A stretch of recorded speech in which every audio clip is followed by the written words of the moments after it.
ल है साथीहरु, आज जन्मदिनमा मेरो छाता मर्मत गरे, खुसी लाग्यो। अब नेताहरु नाम चलेकोहरुको चाहिँ अब बर्थडे सड्डे मनाएर हामी नेपालीहरुले धनी बनाउने, पैसा दिने, सुनहरु दिने, दान गर्ने चलन छ। गरिब माथि गरिब भएर ल है आज बाख्रा हेर्दै यसो गरे, मर्मत गरे। अस्ति चाहिँ यहाँ आइयोमासमा ती बिग्रेको थियो, यसरी गरेको छु अस्तिको चाहिँ। अब यसपाल चाहिँ उति तलको गएछ, फेरि अब यो तार भरे काट्नु पर्ला, एउटा यो काट्नेले गरेर ल मर्मत गरियो। घाम चाहिँ मजाले छेक्ने भयो, पुरानो भए पनि अब जे होस् पुरानो माया नै मिठो हुन्छ भन्छन्। ल बाख्रा हेर्दै तपाईहरुलाई कस्तो खालको पाठापाठी चाहिएको छ सम्झिनु होला। ल है माया गर्नुहोस् मेरो युट्युब च्यानललाई। ल यो पर बग्दै गएको सलल चाहिँ काबिली खोला हो। यो परतिरको चाहिँ यो निलो टिन भएको चाहिँ शिवानी हाइड्रो पावरको क्याम्प है, त्यहाँ बस्ने इन्जिनियरहरु हाकिमहरु बस्ने ठाउँ हो।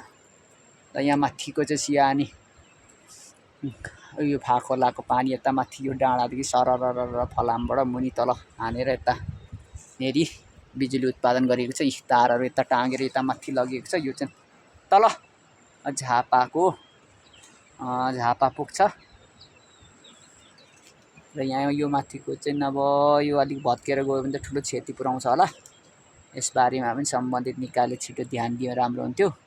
र यो बाटो चाहिँ यता माथि जाने चाहिँ हिल्लीहाङ भालुचोक जाने बाटो हो। यता पर चाहिँ अब काबेली जाने अलिकति चाहिँ 200 मिटर मात्रै पराली खोली सामुदायिक वनले के पैसाहरु कताउति नमिलेर रोकेको भन्ने कुरा छ। त्यहाँ खोली खेत सामुदायिक वनसम्म चाहिँ खन्दा म पनि थिएँ।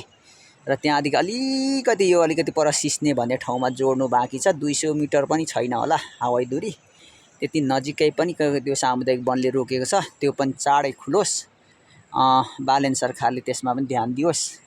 र त्यहाँदेखि सररर यो चाहिँ यो बाटो यो मेरो बाख्राहरु बसेकोतिरदेखि सररर चाहिँ माथि कञ्चनजङ्घा बेस क्याम्प गइन्छ। यो काबेली कोरिडोर पनि भन्ने गरिन्छ यो बाटोलाई।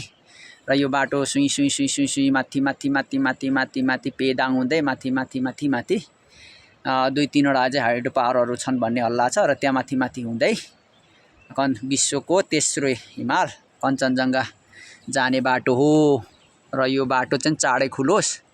त्यो खोली सामुदायिक वनको 200 मिटर जति बाटो यसपालै चाँडै खुलोस् र सररर यहाँ पर्यटकहरु आउने बनोस् र भन्ने कामना सहित अनुरोध सहित मेरो युट्युब च्यानलबाट बिदा हुन चाहन्छु। नमस्कार सेवारु।